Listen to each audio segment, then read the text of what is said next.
Hello everyone, welcome back to my channel. অনেক দিন পর একটা নতুন ব্লগ নিয়ে তোমাদের সাথে হাজির হয়েছি। আজকে কি বলো তো, আজকে হচ্ছে ভাইফোঁটা। আর যেহেতু আমরা তিন বোন, আমাদের ভাই নেই, তাই জন্য আমার দিদি চলে এসেছে। আজকের ভাইফোঁটার দিনটা আমরা তিন বোন একসাথে কাটাবো। দিদি 3-4 দিন থাকবে। এই পেছনে কে চলে এসেছে রে? আসো না, আমার সোনা মা, এটা তো আমার সোনা মা। দেখি বাবা, এটা আমার সোনা মা এসেছে। সবাইকে হাই করে দাও। আমার কটা সন্তান? কে কে জোরে কথা বলো, আরো জোরে কথা বলো। এটা মানুকে কিসি দাও। এ দিদি, দিদি একটু আয়, একটু নেচে নিয়ে আসো। ডিঙ্গি চিকরে ডিঙ্গি চিকরে ডিঙ্গি চিকরে। তো ঢাক। এই যে আমার সোনা দিদি চলে এসেছে। হাই। আমি দিদি 4টে দিন সেই কাটাবো। হ্যাঁ, আমাদের ভাই নেই তো কি হয়েছে? দাঁড়া বাবা, আমাদের ভাই নেই তো কি হয়েছে? আমরা তিন বোনের ভাই। আজ থেকে 4 বছর পরে ধুমধারাক্কা ভাইফোঁটা হবে। গোকুর 5 বছর হবে।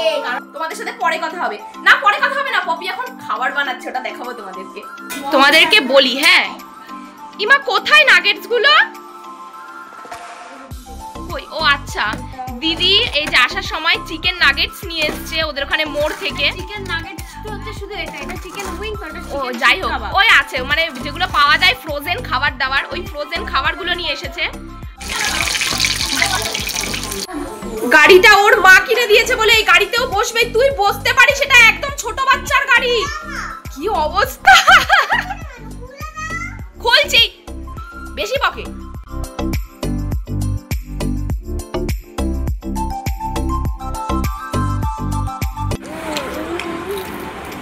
সস কই? মানু আসো, দেখো সবাইকে বলো আমরা সসেস খাচ্ছি। সসেস, এটা চিকেন নাগেট। ও নাগেটস। আর ওটা শিক কাবাব। এই দুপুরবেলা কোথায় পেলি এগুলো? বলা হয়ে গেছে, তুই এনেছিস। আমার বন্ধুদের জন্য আমি এসবই নিয়ে এসেছি। আমার বন্ধুরা মিষ্টি খেতে অত পছন্দ করে না। কোনোদিন বন্ধু বলেছিস? আমাদের থেকে বড় কথা হচ্ছে মিষ্টি দোকানে প্রচন্ড লাইন। আমি পারতাম না আনতে ওই ভিড়ে।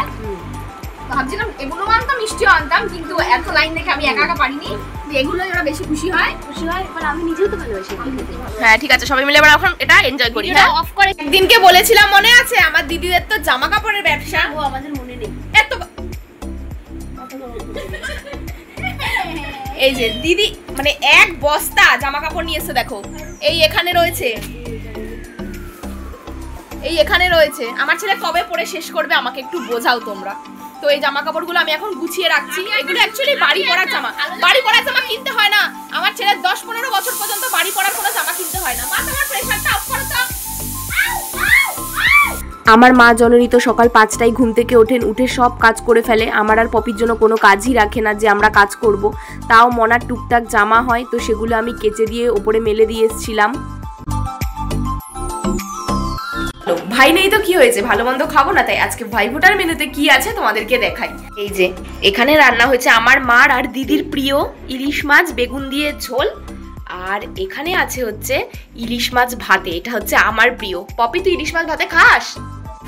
এখন ইলিশ মাছ ভাপা আনবক্সিং চলছে। এই ইলিশ মাছ ভাপাটা দেখে কার কার লোভ লাগছে কমেন্টে জানাও তো। আমার তো এখন আবার জিভে জল চলে আসছে। কি টেস্টি হয়েছিল।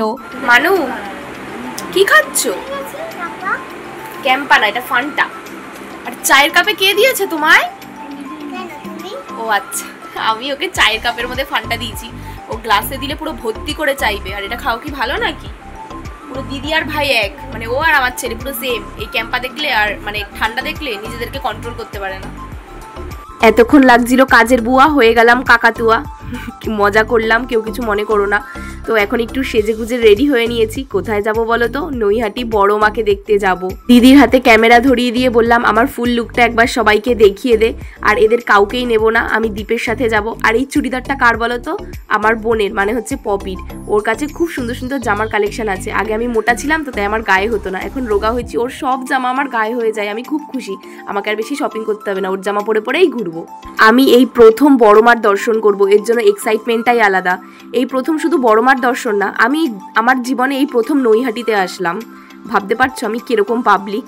এত সুন্দর কালী পুজো হয়েছে, পুরো দুর্গাপুজো ফেল। আমি আগে ভাবতাম যে দুর্গাপুজোতেই একমাত্র এত ভালো ভালো উঁচু উঁচু বড় বড় প্যান্ডেল হয়, কিন্তু না, মায়ের পুজোতেও যে এত সুন্দর প্যান্ডেল হয় আমি নৈহাটিতে না আসলে জানতেই পারতাম না। কত সুন্দর সুন্দর লাইটিং দিয়েছে, আমি তো সেই মজা করেছি। আর এই প্রথম বড় মা দেখতে গেছি না, আমার এক্সাইটমেন্টেই অন্যরকম কাজ করছিল সেদিনকে। এই যে মায়ের মূর্তিটা দেখছো, এটা বড় মার থেকেও বড় মূর্তি। আর এখানে আমি আমার বাড়ির বাচ্চা কাচ্চার জন্য একটুখানি শপিং করছি, মানে খেলনা কিনছি, নয়তো তো ওরা আমাকে বাড়িতেই ঢুকতে দেবে না, মানে আমার বাবির জন্য আর আমার দিদির মেয়ের জন্য। কোথায় যাচ্ছে?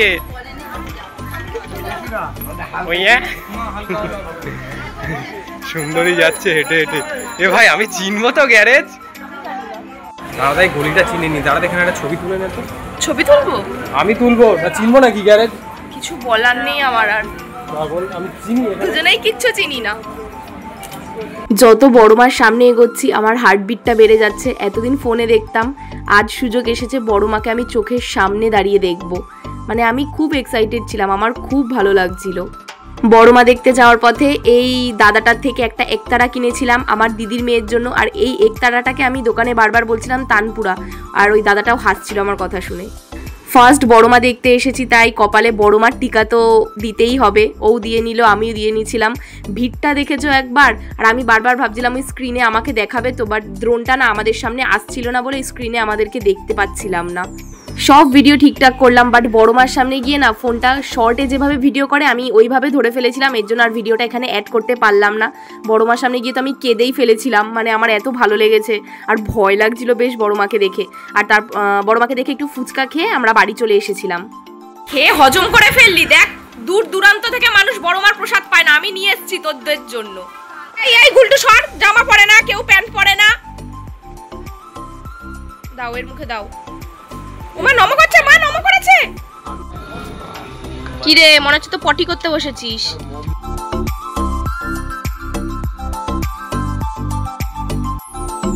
রাত্রের ডিনারে আজকে কি কি? রাতের ডিনারে রুমালি রুটি, চিকেন ভর্তা আর মুগলাই চিকেন। ওয়াও, দেখি তো প্রচন্ড লোভ লাগছে, আমাকে একটু খাইয়ে দে।